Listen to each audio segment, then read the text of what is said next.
রাসূল সাল্লাল্লাহু আলাইহি ওয়াসাল্লাম এর ইন্তেকালে চতুর্দিকে বিদ্রোহ এবং চুক্তি লঙ্ঘনের প্রাদুর্ভাব মাথাচাড়া দিয়ে ওঠে। তুফানের গতিতে এসব ফিতনা মদিনা পানে ধেয়ে আসতে থাকে। একটি তুফান সাহাবায়ে কেরামের মধ্যে হতেই ওঠে। প্রথম খলিফা নির্বাচনের জটিল পথ চেয়ে এ তুফানের বহিঃপ্রকাশ ঘটে। খেলাফতের দাবিদাররা নিজেদের সপক্ষে যুক্তি প্রমাণ খাড়া করে ইসলামের উপর তাদের অবদান তুলে ধরে। খেলাফতের দাবিতে মুহাজির এবং আনসাররা প্রতিদ্বন্দ্বী হয়ে সামনে আসে। কেউ কাউকে ছাড় দিতে চায় না। সমস্যা জটিল ও গুরুতর পথে মোড় নিলে প্রথম সারির প্রবীণ সাহাবায়ে কেরাম দ্রুত সমস্যা নিরসনে উদ্যোগী হন।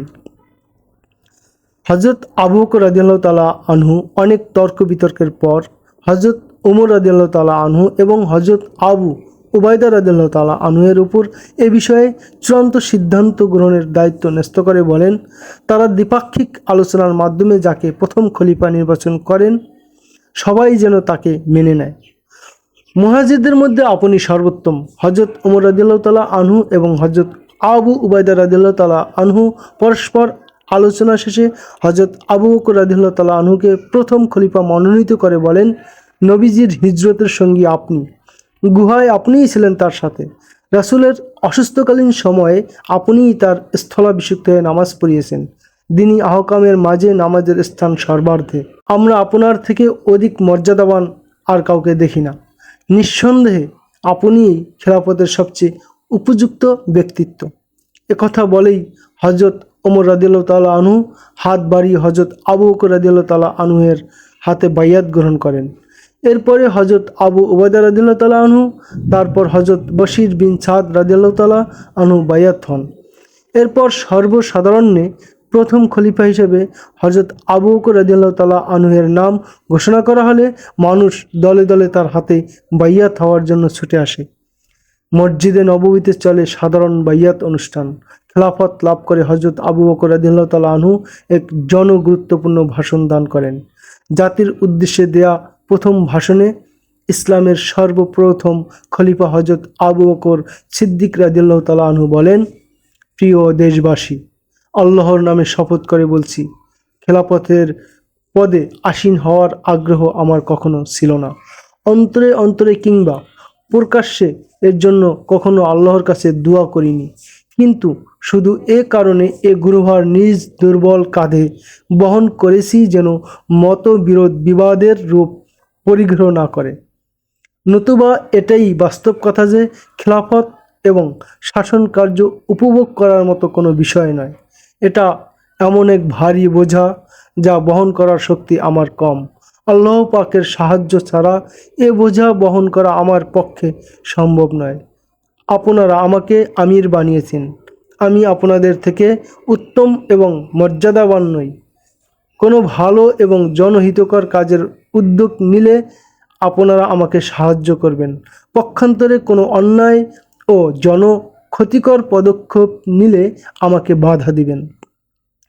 যারা অসহায় নিঃস্ব তাদের সাহায্যে ন্যায্য পাওনা আমি পূর্ণমাত্রায় আদায় করব। তাদের অসহায়ত্ব ঘুচাতে আপ্রাণ চেষ্টা করা হবে। পক্ষান্তরে যারা সচ্ছল তারা ন্যায্য হক ছাড়া কিছু পাবে না। আমি আল্লাহ ও তার রাসূল সাল্লাল্লাহু আলাইহি সাল্লাম এর পদাঙ্ক অনুসরণ করে চললে আপনারা আমাকে মেনে চলবেন। কখনো বিপথগামী হলে আমাকে বর্জন করবেন। হযরত আবু বকর রাদিয়াল্লাহু তাআলা আনহু খলিফা হয়ে সর্বপ্রথম যে নির্দেশ জারি করেন তাতে সবাই চমকে ওঠে। সবাইকে তাক লাগিয়ে দিয়ে তিনি ঘোষণা করেন যে হযরত উসামা রাদিয়াল্লাহু তাআলা আনহু এর নেতৃত্বাধীন বাহিনী অচিরেই রোমানদের বিরুদ্ধে যুদ্ধে যাবে। কারণ মদিনার পরিস্থিতি ছিল অত্যন্ত নাজুক। আশেপাশে শত্রুরা কিলবিল করছিল। রাসূল সাল্লাল্লাহু আলাইহি ওয়াসাল্লাম এর ইন্তেকালে সকলের ডানা গজিয়েছিল, আর সে ডানায় ভর করে শত্রুরা উড়াল দিয়ে ইসলামের সাজানো বাগান লণ্ডভণ্ড ও তছনছ করে দিতে উন্মুখ ছিল। অপরদিকে রোমীয়দের সাথে যুদ্ধ ছিল এক বিরাট ও ঘোরতর যুদ্ধ। এজন্য মুসলমানদের পূর্ণ শক্তি একত্রীকরণ ও বিপুল সমরায়োজনের প্রয়োজন ছিল। মুসলমানদের যথেষ্ট সমর শক্তি ছিল সুসংগঠিত এবং দৃঢ়চেতা বিশাল এক বাহিনী। রোমীয়দের সাথে যুদ্ধের সম্ভাব্য রণাঙ্গন ছিল মদিনা হতে যোজন যোজন মাইল দূর। উদ্ভূত পরিস্থিতিতে সমুদায় সৈন্য এত দূরে পাঠানো ভীষণ ঝুঁকিপূর্ণ ছিল, কারণ মদিনার অবস্থা স্বাভাবিক ছিল না। অনেক গোত্র বিদ্রোহের পতাকা উড়িয়ে দিয়েছিল। মদিনা আক্রমণের উদ্দেশ্য অনেকে সংগঠিত হতে শুরু করে। ইহুদি খ্রিস্টানরা অপতৎপরতায় আদাজল খেয়ে নামে। এছাড়া মিথ্যা নবুয়তের দাবিদাররা পৃথক পৃথক রণক্ষেত্রে যুদ্ধ খুলেছিল। তোলাইহা বিশেষত মুসাইলামা কাজ্জাব রীতিমতো এক উদ্বেগজনক সমরশক্তি রূপে আত্মপ্রকাশ করে। মোট কথা, ইসলাম স্মরণকালের ভয়াবহ পরিস্থিতির মুখে এসে দাঁড়িয়েছিল। হযরত আবু বকর রাদিয়াল্লাহু তাআলা আনহু এর অবাক করা এই আকস্মিক নির্দেশের পটভূমি এই ছিল যে, তাবুক এবং মুতার যুদ্ধের পরে রাসূল সাল্লাল্লাহু আলাইহি ওয়াসাল্লাম এটা জরুরি মনে করেন যে রোমীয়দের প্রতি এখনই হামলা চালিয়ে তাদের শক্তিও নিঃশেষ করে দেওয়া উচিত। ইতোপূর্বে তাবুক এবং মুতার যুদ্ধ এই সুফল বয়ে এনেছিল যে এর মাধ্যমে ওই সমস্ত গোত্র অনুগত হয়ে যায় যাদের ব্যাপারে আশঙ্কা ছিল যে তারা রোমীয়দের সাথে হাত মিলাবে, আর এভাবে একটি শক্তিশালী মুসলিম বিরোধী যুদ্ধ ফ্রন্ট খুলে যাবে। রোমীয়দের সম্ভাব্য সহযোগী শক্তি চূর্ণের পর এবার প্রয়োজন ছিল খোদ রোমীয়দের উত্থিত ফনা পিষ্ট করা ও বিষ দাঁত ভেঙে দেয়া। হযরত আবু বকর রাদিয়াল্লাহু তাআলা আনহু এর সাহসী সিদ্ধান্ত সাম্রাজ্যবাদী মানসিকতা ছিল না, বরং অস্তিত্ব ও মতাদর্শ রক্ষাই ছিল এর প্রধান লক্ষ্য। ইহুদি ও খ্রিস্টানরা ইসলামের বিরোধিতায় রোমীয়দের ক্যাম্পে গিয়ে আস্তানা গেড়েছিল। রাসূল সাল্লাল্লাহু আলাইহি ওয়াসাল্লাম জীবনের পরন্ত বেলায় এসে রোমীয়দের উপর হামলার উপযোগী মুহাজির ও আনসারদের সমন্বয়ে একটি বাহিনী প্রস্তুত করেন। হযরত যায়েদ বিন হারেসা রাদিয়াল্লাহু তাআলা আনহু এর পুত্র হযরত উসামা রাদিয়াল্লাহু তাআলা আনহু এ বাহিনীর সিপাহসালার নিযুক্ত হন। তার বয়স তখন সর্বোচ্চ হলে 20 বছর ছিল। ঐতিহাসিকদের অভিমত, রাসূল সাল্লাল্লাহু আলাইহি সাল্লাম হযরত উসামা রাদিয়াল্লাহু তাআলা আনহুকে এক বিশেষ উদ্দেশ্যে সেনাপতি নিযুক্ত করেন। তিনি তারুণ্যের মাঝে নেতৃত্ববোধ ও উৎসাহব্যঞ্জক প্রেরণা সৃষ্টি করতে চান। মুসলিম তারুণ্য শক্তি উসামা চেতনায় উজ্জীবিত ও তার মতো যোগ্যতা দক্ষতা অর্জন করে রণাঙ্গনে সফল নেতৃত্ব দিতে অনুপ্রাণিত হবে। এই দৃষ্টিকোণকে সামনে রেখে রাসূল সাল্লাল্লাহু আলাইহি ওয়াসাল্লাম অন্তিম মুহূর্তে এক বিশাল বাহিনী গড়ে তুলে টগবগে তরুণ হযরত উসামা রাদিয়াল্লাহু তাআলা আনহু এর হাতে তার নেতৃত্ব সুপর্দ করেন। হযরত উসামা রাদিয়াল্লাহু তাআলা আনহু রাসূল সাল্লাল্লাহু আলাইহি ওয়াসাল্লাম এর অত্যন্ত প্রিয় পাত্র ছিলেন। তিনি তাকে অত্যন্ত স্নেহ ও আদর করতেন। তার পিতা হযরত যায়েদ বিন হারেসা রাদিয়াল্লাহু তাআলা আনহু মুতা যুদ্ধে শহীদ হন। শৈশবকালেই হযরত উসামা রাদিয়াল্লাহু তাআলা আনহু এর মাঝে সৈনিক সুলভ সকল গুণগণ এবং বীরত্ব এসে গিয়েছিল। উহুদ যুদ্ধের সময় তিনি ছোট থাকায় এ যুদ্ধে অংশগ্রহণের সুযোগ পান না, কিন্তু তিনি হাল ছাড়েন না। সেনাবাহিনী রওনা হওয়ার পূর্বেই তিনি রওনা হয়ে পথিমধ্যে কোথাও আত্মগোপন করে থাকেন। সেনাবাহিনী সে স্থান দিয়ে গমন করলে তিনি চুপিসারে সৈন্যদের মাঝে ঢুকে তাদের সাথে মিশে যান।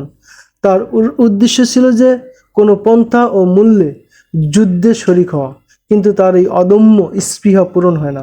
ময়দানে পৌঁছে তিনি নজরে পড়ে যান, ফলে তাকে সেখান থেকেই ফেরত পাঠানো হয়। অবশ্য হুনাইন যুদ্ধে তিনি দুঃসাহসিক বীরত্ব প্রদর্শন করে সবাইকে তাক লাগিয়ে দেন। হার না মানার যুদ্ধ ইনিংস খেলে তিনি সকলকে দেখিয়ে দেন যে বাহাদুরি কাকে বলে। এক তরুণ যোদ্ধা কিভাবে বজ্র হয়ে শত্রু শিবির মুহূর্তে তছনছ করে দিতে পারে। রোমীয়দের মোকাবিলায় বিশাল বাহিনী গড়ে তুলে রাসূল সাল্লাল্লাহু আলাইহি সাল্লাম নেতৃত্বভার হযরত উসামা রাদিয়াল্লাহু তাআলা আনহু এর কাঁধে অর্পণ করলে কিছু লোক এই আপত্তি উত্থাপন করে যে হযরত আবু বকর রাদিয়াল্লাহু তাআলা আনহু এবং হযরত ওমর রাদিয়াল্লাহু তাআলা আনহু এর মতো শীর্ষ মর্যাদাবান এবং অভিজ্ঞ ব্যক্তিত্ব যে বাহিনীতে বিদ্যমান, তার নেতৃত্ব সেদিনের এক বাচ্চার হাতে অর্পণ করা মোটেও সমীচীন নয়। মানুষের এই সমালোচনা ও অভিযোগ রাসূল সাল্লাল্লাহু আলাইহি ওয়াসাল্লামের কানে ওই সময় পৌঁছে যায় যখন তিনি মৃত্যুপ্রায় শায়িত এবং বারবার জ্বরে মূর্ছা যাচ্ছেন। এ সময় তার কথা বলার শক্তিও ছিল না। জ্বরের উপশমের জন্য তিনি স্ত্রীদেরকে গোসল করিয়ে দিতে বলেন। প্রচুর পানি দিয়ে তাকে গোসল দেওয়া হলে জ্বর অনেকটা নেমে যায়। অবশ্য দুর্বলতা ছিল বেশ। তারপরেও তিনি মসজিদে তাশরিফ নিয়ে যান। সেখানে বহু লোক সমবেত ছিল। সমালোচনাকারী এবং অভিযোগ আরবকারীরাও সেখানে উপস্থিত ছিল। প্রিয় জনতা, রাসূল সাল্লাল্লাহু আলাইহি সাল্লাম জনতার উদ্দেশ্যে বলেন, ওসামা বাহিনীকে নির্বিবাদে যেতে দাও। তার নেতৃত্বের কারণে তোমরা সমালোচনা মুখর হয়ে উঠছ। ইতিপূর্বে তার পিতার উপরেও তোমরা অভিযোগ উত্থাপন করেছিলে। আমি ওসামাকে এই পদের যোগ্য মনে করি, তার পিতাকেও এ পদের যোগ্য মনে করেছিলাম। তোমাদের ভালো করেই জানা আছে যে তাকে সেনাপতি বানানো আমার ভুল পদক্ষেপ ছিল না। রাসূল সাল্লাল্লাহু আলাইহি ওয়াসাল্লাম এর ভাষণে সমালোচনা মুখ থুবড়ে পড়ে, সকল দ্বিধাদ্বন্দ্বের পরিসমাপ্তি ঘটে। হযরত ওসামা রাদিয়াল্লাহু তাআলা আনহুকে স্বতঃস্ফূর্তভাবে সবাই নেতা মেনে নিয়ে রোমীয়দের উদ্দেশ্যে ওসামা বাহিনী রওনা হয়ে যায়। কিন্তু এ বাহিনী জারফ নামক স্থানে পৌঁছলে সংবাদ আসে যে রাসূল সাল্লাল্লাহু আলাইহি ওয়াসাল্লামের অবস্থা অত্যন্ত আশঙ্কাজনক। যুবক বয়সী হযরত ওসামা রাদিয়াল্লাহু তাআলা আনহু এর মধ্যে বড়দের মতো দূরদর্শিতা ও বিচক্ষণতা গুণ সৃষ্টি হয়েছিল। তিনি জারফে বাহিনী থামিয়ে নিজে রাসূল সাল্লাল্লাহু আলাইহি ওয়াসাল্লামের সম্পর্কে খোঁজখবর নিতে মদিনায় আসেন।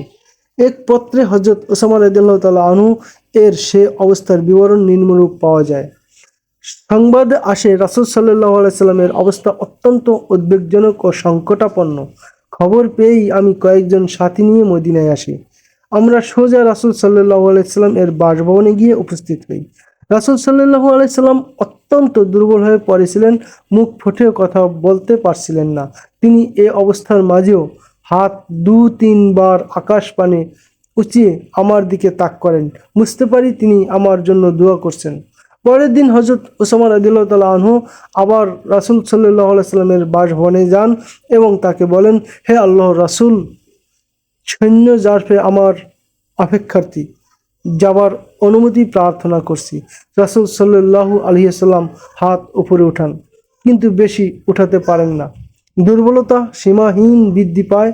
হযরত ওসামা রাদিয়াল্লাহু তাআলা আনহু ভারাক্রান্ত হৃদয় আর অশ্রু সজল চোখে রওনা হয়ে যান। এর একটু পরেই রাসূল সাল্লাল্লাহু আলাইহি সাল্লামের ইন্তেকাল হয়ে যায়। হযরত ওসামার উদ্দেশ্যে দূত ছুটে যায়।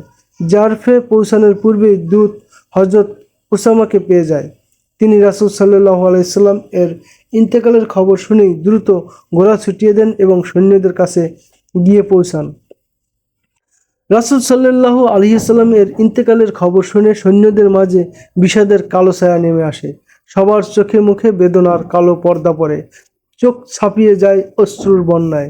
বেদনার ছুরি গিয়ে ভিদে হৃৎপিণ্ডে, স্বজনের বিয়োগে মুখ হয়ে যায় মুখ, স্বাভাবিক অনুভূতি লোপ পায়, নিস্তেজ নিসার হয়ে যায় হস্তপদ, ধমনীতে রক্তের প্রবাহ থমকে দাঁড়ায়, সহসা নীরব হয়ে যায় সরব মুখগুলো, বুক ফাটা আর্তনাদ সংযুক্ত করে, ঠোঁট কামড়ে বজ্রাঘাত সহ্য করতে পারে না অনেকে, ভূতলে লুটিয়ে পড়ে মূর্ছা খেয়ে। কিছুক্ষণের জন্য পিনপতন নীরবতা বিরাজ করে জারফে। সবাই শোকাহত, সান্ত্বনার ভাষা কেউ খুঁজে পায় না। সেনাপতি নিজেও কিংকর্তব্য বিমূঢ়। মাটির দিকে তাকিয়ে তিনি শোক লাঘব ও অশ্রু লুকাবার বৃথা চেষ্টা করেন। শোক সাগরে ভাসমান থাকে সৈন্যরা কিছুক্ষণ। সেনাপতি আস্তে আস্তে পরিস্থিতি সামলে নেন, শোক সন্তপ সৈন্যদের সান্ত্বনা দেন। সৈন্যদের হতাশা কিছুটা লাঘব হলে তিনি সেনাবাহিনী মদিনায় ফিরিয়ে আনেন।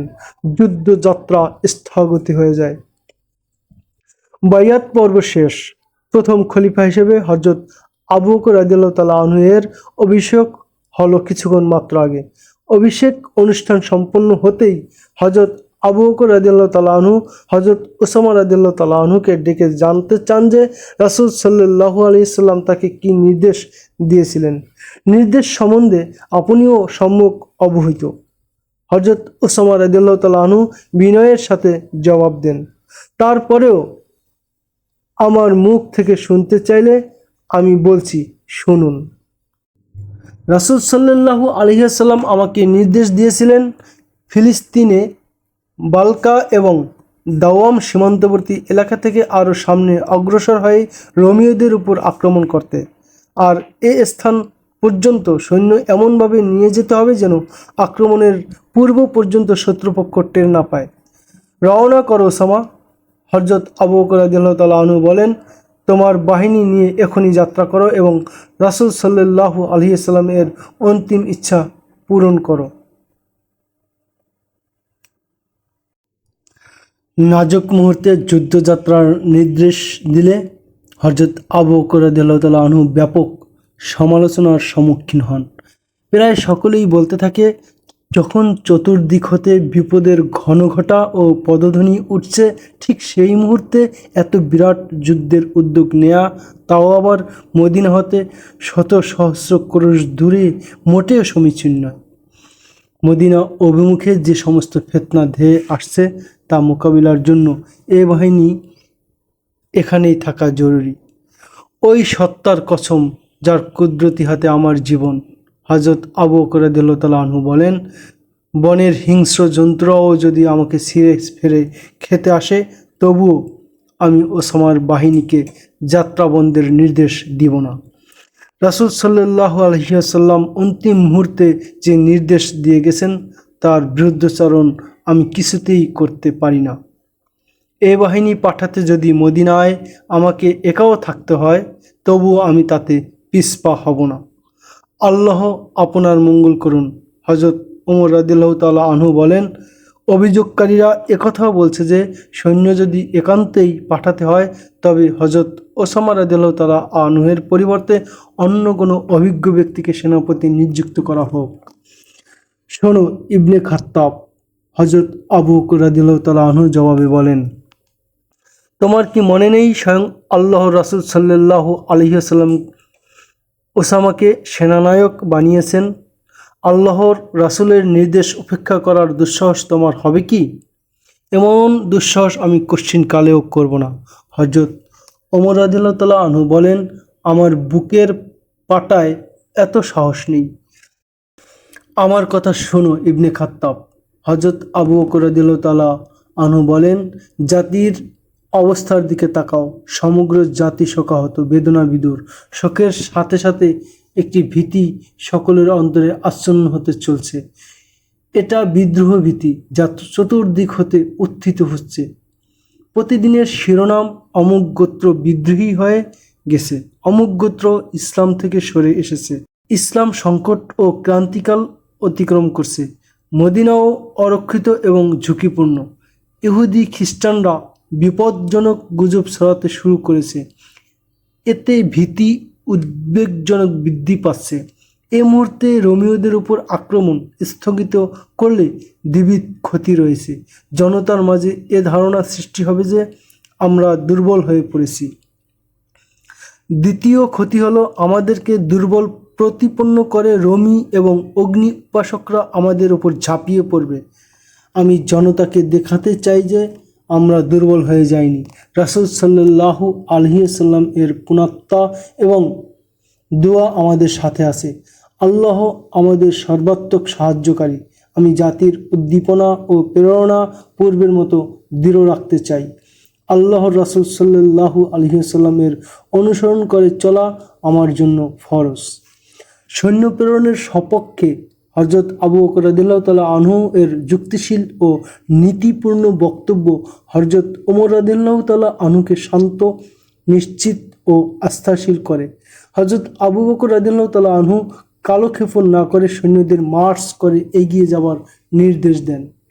হযরত ওসামা রাদিয়াল্লাহু তাআলা আনহু এর বাহিনী রওনা হলে হযরত আবু বকর রাদিয়াল্লাহু তাআলা আনহু কিছু দূর পর্যন্ত তাদের সাথে সাথে যান।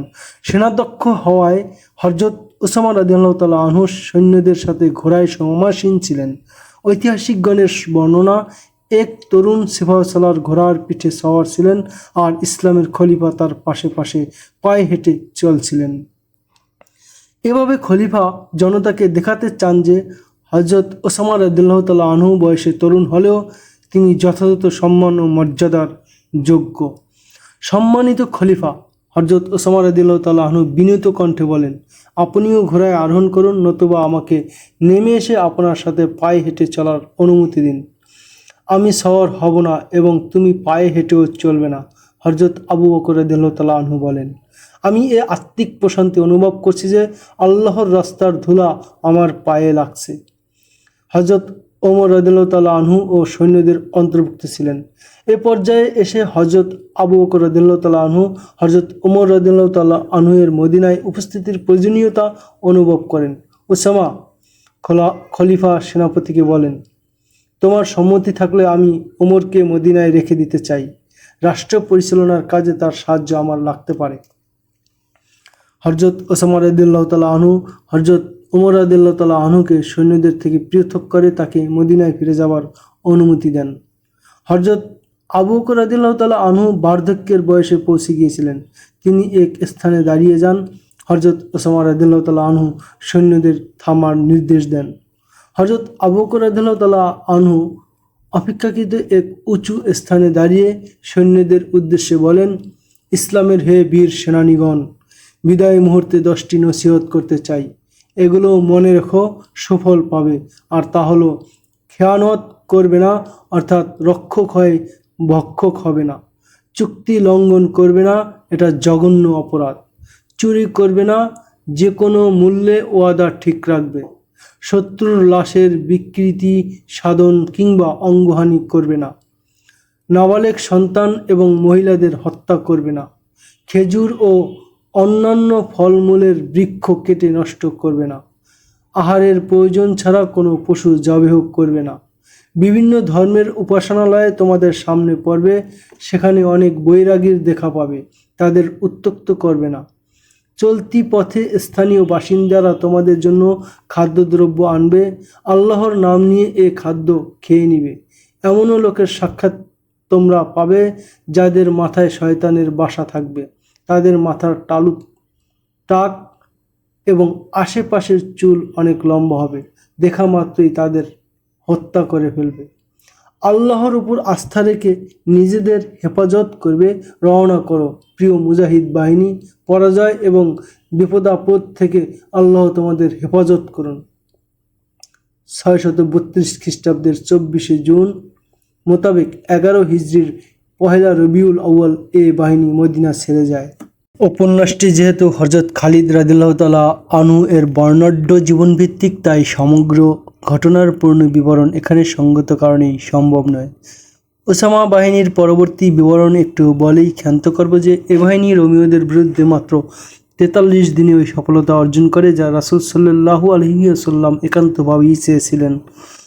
হযরত ওসামা রাদিয়াল্লাহু তাআলা আনহু এ যুদ্ধে পূর্ণ দক্ষতা ও সফল নেতৃত্বের স্বাক্ষর রাখেন। তিনি বিজয়ী বেশে মদিনায় প্রত্যাবর্তন করলে যারা তার সেনাপতিত্ব বেজার ছিল তারাও এসে তাকে আলিঙ্গনাবদ্ধ করে এবং আন্তরিক মুবারকবাদ জানান। ধর্মান্তরের ফিতনা ছিল আরেকটি বড় চ্যালেঞ্জ। এই চ্যালেঞ্জ মোকাবিলায় সমরায়োজনের ব্যবস্থা করতে হয়, সমর শক্তি দিয়ে তা প্রতিহত করতে হয়।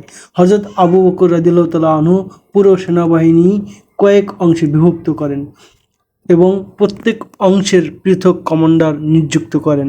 তাদের জন্য আলাদা রণক্ষেত্র নির্ধারণ করে দেওয়া হয়, অর্থাৎ এক এক কমান্ডারকে এক এক এলাকা দেওয়া হয় হামলা করার জন্য।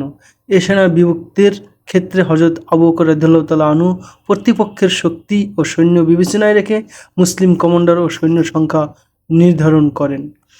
সবচেয়ে শক্তিশালী ও দাগাবাজ ছিল দুমুরতাদ, তুলাহিয়া এবং মুসাইলামা। তারা উভয়েই নবুয়াত দাবি করে নিজেদের সপক্ষে হাজার হাজার ভক্ত জোগাড় করতে সমর্থ হয়। হযরত খালিদ রাদিয়াল্লাহু তাআলা আনহু এদের একজনের বিরুদ্ধে সেনাপতি নিযুক্ত হন। হযরত আবু বকর রাদিয়াল্লাহু তাআলা আনহু তাকে তুলাইহা এর বিরুদ্ধে প্রেরণ করেন। তুলাইহাকে শায়েস্তা করার পর তাকে বাতাহ নামক স্থানে যেতে বলেন। এখানে বনু তামিমের সর্দার মালিক বিন নাবিরা বিদ্রোহ ঘোষণা করেছিল। সকল কমান্ডার নিজ নিজ রণক্ষেত্রের উদ্দেশ্যে রওনা হয়ে যায়। হযরত খালিদ রাদিয়াল্লাহু তাআলা আনহু তার বাহিনী নিয়ে উদ্দিষ্ট রণক্ষেত্রে যথারীতি এত দ্রুত গিয়ে পৌঁছান যে দুশমনরা মোটেও টের পায় না। তিনি পৌঁছেই কালক্ষেপণ না করে কয়েকটি বসতি ঘেরাও করে ফেলেন। স্থানীয় লোকজন আতঙ্কিত হয়ে পড়ে। নেতৃস্থানীয় কিছু লোক হযরত খালিদ রাদিয়াল্লাহু তাআলা আনহু এর কাছে এসে জানায় যে অনেক গোত্র তুলাইহার প্রতারণার শিকার, তাদের রক্ত ঝরানো ঠিক হবে না।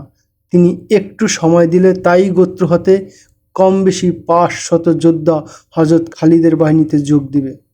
হযরত খালিদ রাদিয়াল্লাহু তাআলা আনহু তাদের সুযোগ দেন। অল্প সময়ের মধ্যে নেতৃস্থানীয় লোকেরা তাই গোত্র হতে 500 যোদ্ধা নিয়ে আসে। তারা তুলাইহার গোত্র এবং তাদের অধীনস্থ গোত্রের বিরুদ্ধে লড়তে অনুপ্রাণিত ছিল। তারা সশস্ত্র হয়েই আসে। জাদিলা গোত্রীয় হজরত খালিদ রাদিয়াল্লাহু তাআলা আনহুর সাথে এসে যোগ দেয়। তুলাইহা হজরত খালিদ রাদিয়াল্লাহু তাআলা আনহুর নেতৃত্বে বিশাল বাহিনী আসছে শুনে অত্যন্ত ঘাবড়ে যায়, কিন্তু তৎপর হয়ে ওঠে ওয়াইনা নামক এক ব্যক্তি। লোকটি হারানা গোত্রের নেতা ছিল। তার অন্তরে এত মদিনা বিদ্বেষ ছিল যে সে প্রকাশ্যে ঘোষণা করে যে সে কিছুতেই মদিনা কেন্দ্রিক শাসন মানতে রাজি নয়। খন্দক যুদ্ধে যে 3 বাহিনী মদিনা আক্রমণের পরিকল্পনা করে, তার এক বাহিনীর নেতৃত্বে ছিল এই ওয়াইনা বিন হাসান। শত্রুদের উপর আগে ঝাঁপিয়ে পড়ো, এই নীতি অনুযায়ী রাসূল সাল্লাল্লাহু আলাইহি ওয়াসাল্লাম মদিনা থেকে এগিয়ে এসে ওই 3 বাহিনীর উপর আক্রমণ করেছিলেন। বেশি ক্ষতিগ্রস্ত হয় ওয়াইনার নেতৃত্বাধীন সৈন্যরা। সে পরিস্থিতির চাপে পড়ে ইসলাম কবুল করেছিল, কিন্তু ইসলামের বিরুদ্ধে তার অপতৎপরতা যথারীতি অব্যাহত থাকে। হযরত খালিদ রাদিয়াল্লাহু তাআলা আনহু ও যথাসময়ে জানতে পারেন যে তুলাইহার সাথে ওয়াইনাও আছে। ফলে তিনি অঙ্গীকার করেন যে তাদেরকে ক্ষমা করবেন না, শায়েস্তা করে ছাড়বেন। হযরত খালিদ রাদিয়াল্লাহু তাআলা আনহু রওনা হওয়ার পূর্বে হযরত উক্কাসা বিন মুহসিন রাদিয়াল্লাহু তাআলা আনহু এবং হযরত সাবেদ বিন আকরাম আনসারী রাদিয়াল্লাহু তাআলা আনহুকে গোয়েন্দা বৃত্তির উদ্দেশ্যে অগ্রে পাঠিয়ে দেন। তাদের প্রতি নির্দেশ ছিল শত্রুর গতিবিধির উপর সতর্ক দৃষ্টি রাখবে এবং তাদের থেকে যদি কোনো অস্বাভাবিক আচরণ প্রকাশ পায় এবং তা মুসলিম বাহিনীর অগ্র অভিযানের কাজে আসে, তাহলে দ্রুত যেন তার সেনাপতিকে অবহিত করে। গোয়েন্দা সাহাবাদয় রওনা হয়ে যায়। হযরত খালিদ রাদিয়াল্লাহু তাআলা আনহু ও সৈন্য নিয়ে এগোতে থাকেন। বহুদূর গেলেও গোয়েন্দা দুজনের একজনকেও ফিরে আসতে দেখা যায় না। আরও এগিয়ে গেলে রক্তরঞ্জিত 3টি লাশ পড়ে থাকতে দেখা যায়। 2টি লাশ হযরত উক্কাসা রাদিয়াল্লাহু তাআলা আনহু ও হযরত সাবেত রাদিয়াল্লাহু তাআলা আনহুর। হযরত খালিদ রাদিয়াল্লাহু তাআলা আনহু যাদেরকে গুপ্তচর বৃত্তির জন্য আগে পাঠিয়েছিলেন, তৃতীয় লাশটি ছিল এক অজ্ঞাত ব্যক্তির। পরে এই নির্মম হত্যাকাণ্ডের পটভূমি এই জানা যায় যে গোয়েন্দাদ্বয়ের সামনে এগিয়ে চলে, পথিমধ্যে হাবাল নামক এক ব্যক্তি তাদের সামনে পড়ে। ঐতিহাসিক ইবনুল আসিরের বর্ণনা মতে হাবাল তুলাইহার ভাই ছিল, কিন্তু তাবারি এবং কামুসের মতে হাবাল ভাই ছিল না, বরং ভ্রাতুষ্পুত্র ছিল। হযরত উক্কাসা এবং হযরত সাবেত রাদিয়াল্লাহু তাআলা আনহু হুঙ্কার দিয়ে তাকে হত্যা করেন। তুলাইহার কাছে খবর পৌঁছে যায়। সে অপর ভাই সালামাকে সাথে নিয়ে ঘটনাস্থলের উদ্দেশ্যে রওনা হয়। ইতিমধ্যে হযরত উক্কাসা রাদিয়াল্লাহু তাআলা আনহু এবং হযরত সাবেত রাদিয়াল্লাহু তাআলা আনহু আরও এগিয়ে যান। তাদের আসতে দেখে তুলাইহা ও তার ভাই ঘাপটি মেরে থাকে। সাহাবাদয় কাছে আসতেই তারা কোনরূপ আত্মরক্ষার সুযোগ না দিয়ে তাদেরকে হত্যা করে ফেলে। হযরত খালিদ রাদিয়াল্লাহু তাআলা আনহু ক্রোধে জ্বলে ওঠেন। তার রক্ত টগবগিয়ে ওঠে। তিনি দ্রুত মার্চ করে তুলাইহার বসতিতে গিয়ে পৌঁছান। সংঘাত নিশ্চিত জেনে তুলাইহা ও রণপ্রস্তুতি গ্রহণ করেছিল। 2 বাহিনী ময়দানে নেমে আসে। ওয়াইনার হাতে থাকে তুলাইহার বাহিনী সেনা কমান্ডো। তুলাইহা এক নিরাপদ তাঁবুতে নবীর গাম্ভীর্য নিয়ে বসা ছিল। ওয়াইনা ছিল রণাঙ্গনে। মুসলমানদের ক্রুদ্ধ ও ক্ষুব্ধ চেহারা দেখে ওয়াইনার পিলে চমকে যায়। তার বাহিনী কর্মেই যে পদদুস্ত হয়ে পড়ছে তাও ওয়াইনার নজরে এড়ায় না। সে সেনা কমান্ডো মাঠে ফেলে তুলাইহার কাছে ছুটে যায়। তুলাইহাকে সত্য নবী বলে সে বিশ্বাস করত। সম্মানিত নবী, ওয়াইনা তুলাইহাকে জিজ্ঞাসা করে, আমরা কঠিন অবস্থার সম্মুখীন, জিবরাইল কোনো ওহী নিয়ে এসেছে? এখনো আসেনি। তুলাইহা জবাবে বলে, তুমি লড়াই অব্যাহত রাখো। ওয়াইনা দৌড়ে ময়দানে আসে এবং কমান্ডো করতে থাকে। মুসলমানদের বজ্র নিনাদ আর আক্রমণ আরও তীব্র হয়। হযরত খালিদ রাদিয়াল্লাহু তাআলা আনহুর রণকৌশলে ভণ্ড নবীর বাহিনীর শক্তি নিস্তেজ হয়ে আসছিল। ওয়াইনা আরেকবার তুলাইহার কাছে ছুটে যায়। নবী ওয়াইনা তুলাইহাকে জিজ্ঞেস করে, কোনো ওহী এলো কি? এখনো নয়। তুলাইহা বলে, যাও, লড়াই চালিয়ে যেতে থাকো। ওহী আর কখন আসবে? ওয়াইনা উদ্বেগজনক কণ্ঠে জিজ্ঞাসা করে, আপনি বলেছিলেন কঠিন সময়ে ওহী নাজিল হয়। আমার দোয়া আল্লাহর দরবারে পৌঁছে গেছে, তুলাইহা বলে, এখন শুধু ওহীর অপেক্ষা মাত্র। ওয়াইনা ভগ্ন হৃদয়ে আবার সৈন্যের কাছে ফিরে যায়। ততক্ষণ তার বাহিনী হযরত খালিদের ঘেরাওয়ের মধ্যে এসে যায়। উয়াইনা আতঙ্কিত অবস্থায় পুনরায় তুলাহিয়ার কাছে যায় এবং তাকে সৈন্যদের দুরবস্থার কথা বলে জিজ্ঞেস করে যে ওহী নাজিল হয়েছে কি? হ্যাঁ, তুলাইহা জবাবে বলে ওহী নাজিল হয়ে গেছে। কি নাজিল হলো? উয়াইনা আশান্বিত কণ্ঠে জানতে চায়। তা এই যে, তুলাইহা জবাবে বলে, মুসলমানরাও যুদ্ধ করছে এবং তোমরাও যুদ্ধ করছো। এমন একটি সময় আসছে যার কথা কোনোদিন তোমরা ভুলবে না। ওয়াইনার আশা ছিল ভিন্ন কিছুর। তুলাহিয়া তাকে নিরাশ করে। সে বুঝে ফেলে তুলাহিয়া মিথ্যা বলছে। এমনটিই হবে। ওয়াইনা রাগত স্বরে বলে, সে ক্ষণ অতি নিকটবর্তী যার কথা সারা জীবন আপনি ভুলবেন না। ওয়াইনা ভিতর সন্ত্রস্ত অবস্থায় বেরিয়ে আসে এবং চিৎকার করে তার গোত্রের উদ্দেশ্যে বলে, হে বনু ফারাজা, তুলাইহা মিথ্যাবাদী। ভণ্ড নবীর জন্য নিজ প্রাণ খোয়াইও না। পালাও, নিজ প্রাণ বাঁচাও। বনু ফারাজা মুহূর্তে ময়দান ছেড়ে পালিয়ে যায়। তুলাইহার গোত্রের যোদ্ধারা তুলাইহার তাঁবুর চতুর্দিকে জমা হয়ে যায়। হযরত খালিদ রাদিয়াল্লাহু তাআলা আনহু তাদের কাণ্ড দেখছিলেন। তুলাইহার তাঁবুর সাথে একটি ঘোড়া এবং একটি উট প্রস্তুত ছিল। গোত্রের লোকেরা এই মুহূর্তে করণীয় কি জানতে চায়। তাদের প্রশ্নের কোনো সদুত্তর না দিয়ে তুলাইহা ঘোড়ার পিঠে চেপে বসে। তাঁবুতে তার স্ত্রীও ছিল। সে উটের পিঠে আরোহণ করে। ভাই সব, তুলাইহা তার গোত্রের সমবেত লোকদের উদ্দেশ্যে বলে, যাদের পালায়নের ব্যবস্থা আছে তারা এখনই স্ত্রী পুত্র নিয়ে আমার মতো পালিয়ে আত্মরক্ষা করো। এরপর সে আর দেরি করে না, জলদি ঘোড়া ছুটিয়ে দেয়। এভাবে এক মিথ্যুক ও ভণ্ড নবীর ফিতনার পরিসমাপ্তি ঘটে। হযরত ওমর রাদিয়াল্লাহু তাআলা আনহু এর শাসনামলে তুলাইহা তার বায়াত হয়ে মুসলমান হয়ে যায়। হযরত খালিদ রাদিয়াল্লাহু তাআলা আনহু সফল অভিযান চালিয়ে যেতে থাকেন। তিনি ইতিমধ্যে আরও কয়েকটি গোত্রকে অনুগত করেন এবং ধর্মান্তরের অপরাধে তাদের কঠোর শাস্তি দেন। তাদের ওপর বিভিন্ন বিধি নিষেধ আরোপ করেন। ইসলাম থেকে যারা দূরে সরে গিয়েছিল তাদের পুনর্বার ইসলামে দীক্ষিত করেন। তিনি তুলাইহার নবুয়তকে চিরতরে মাটির সাথে মিশিয়ে দেন এবং চরম মুসলিম বিদ্বেষী ওয়াইনা পালিয়ে সুদূর ইরাকে গিয়ে স্বস্তির নিঃশ্বাস ফেলে, কিন্তু তার প্রেতাত্মা ঠিকই রয়ে যায়। সালমা নামে এক নারীর রূপে এ প্রেতাত্মার সামনে আসে। তার পূর্ণ নাম উম্মে জামাল সালমা বিনতে মালিক। বনু ফারাজার খানদানি বংশের প্রখ্যাত মহিলা উম্মে করফার মেয়ে ছিল এই সালমা। রাসূল সাল্লাল্লাহু আলাইহি ওয়াসাল্লাম এর জীবদ্দশার একটি ঘটনা।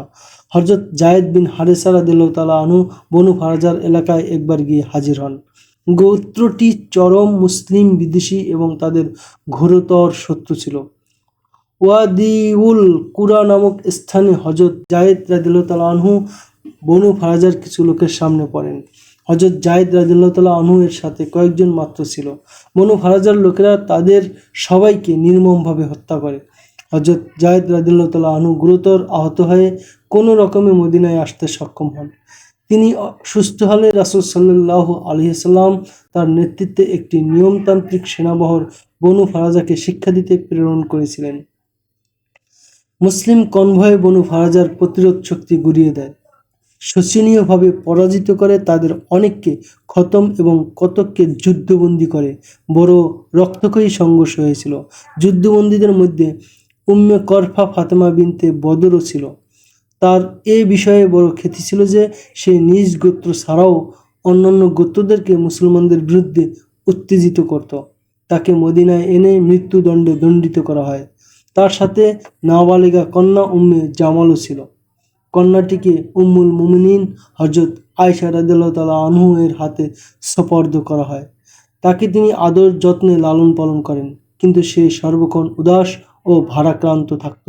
হযরত আয়েশা রাদিয়াল্লাহু তাআলা আনহু তার প্রতি দয়ার্দ্র হয়ে তাকে আজাদ করে দেন।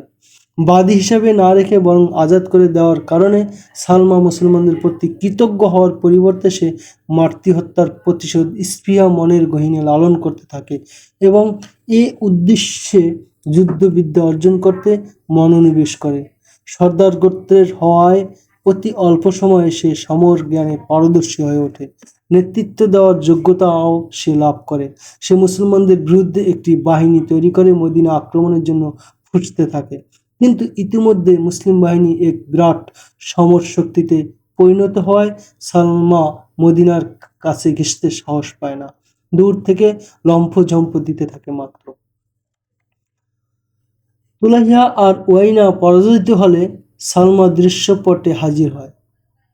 তার মতা ওয়াইনার চাচাতো বোন ছিল।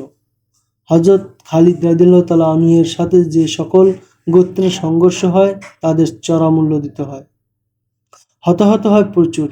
যারা কোনো রকমে প্রাণে বেঁচে যায় তারা বিক্ষিপ্ত ও ছত্রভঙ্গ হয়ে পড়ে। গাতফান, তাই, বনু সালিম এবং হাওয়াজিন গোত্রের অনেকে সালমার কাছে সমবেত হয়। তারা প্রস্তাব করে সালমা তাদের সঙ্গ দিলে তারা মুসলমানদের থেকে প্রতিশোধ গ্রহণ করতে জীবন বাজি রাখবে। সালমা সুযোগের অপেক্ষায় ছিল। সে রাজি হয়ে যায়। অল্প দিনের মধ্যে নিজের বাহিনী প্রস্তুত করে সালমা মুসলিম বাহিনীর উদ্দেশ্যে রওনা হয়। হযরত খালিদ রাদিয়াল্লাহু তাআলা আনহু এ সময় বাজাখায় ছিলেন। এখানের মাটিতেই তিনি তুলাইহার ভণ্ডামির যবনিকাপাত ঘটান। তিনি গোয়েন্দা মারফত জানতে পারেন যে বনু ফারাজার সৈন্যরা আবার সংগঠিত হয়ে আসছে। হযরত খালিদ রাদিয়াল্লাহু তাআলা আনহু পুনরায় বাহিনীকে রণসাজে সজ্জিত করে বিন্যস্ত করেন। মা উটে চড়ে অগ্রভাগে থেকে চিৎকার করে যেরূপভাবে সৈন্যদের অনুপ্রাণিত করত, ঠিক তেমনি সালমাও সৈন্যদের আগে আগে ছিল। তার আশেপাশে তলোয়ার এবং বর্শা সজ্জিত এক উষ্ট্রারোহী ছিল। সালমার নিরাপত্তায় এরা ছিল জীবন্ত মানব ঢাল। সালমার নেতৃত্বাধীন বাহিনী অমিত বিক্রমে অগ্রসর হচ্ছিল এবং রণাঙ্গন কাঁপিয়ে হুঙ্কার ছাড়ছিল।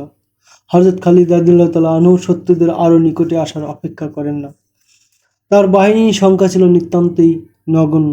তিনি শত্রু বাহিনীকে বিন্যস্ত হওয়া কিংবা স্বল্প সংখ্যক মুসলমানদেরকে চারদিক থেকে ঘেরাও করার পজিশন নিতে সুযোগ দেওয়ার পক্ষপাতী ছিলেন না।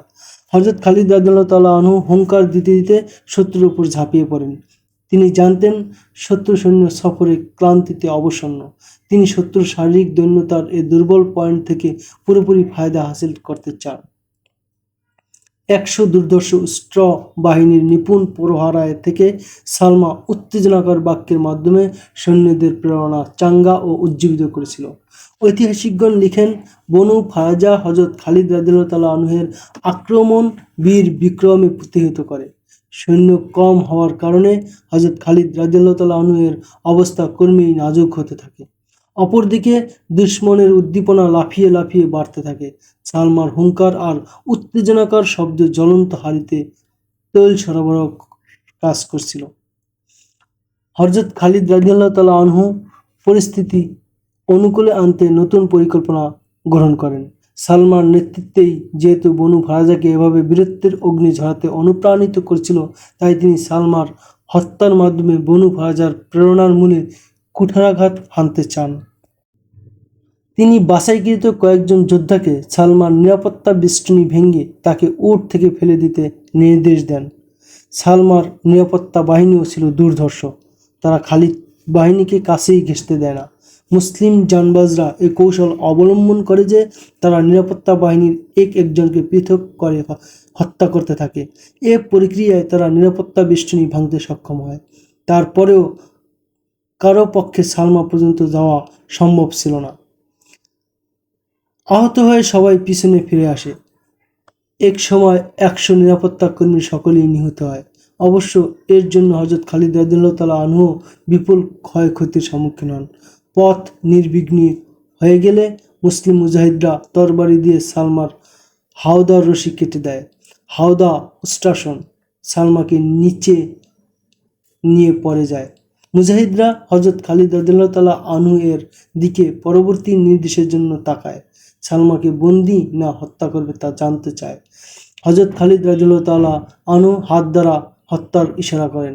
এক মুজাহিদ এক কোপে সালমার মস্তক ধর থেকে চিরদিনের জন্য বিচ্ছিন্ন করে দেন। নেত্রীর এহেন মর্মান্তিক মৃত্যুতে বনু ফারাজার মাঝে আতঙ্ক ছড়িয়ে পড়ে। লাভ দিয়ে তাদের বীরত্বের মিটার পুরুষতার গ্রেডে চলে আসে। প্রতিশোধের পথ ছেড়ে পলায়নের পথ ধরে অগণিত লাশ আর অসংখ্য আহত রেখে তারা পালিয়ে যায়।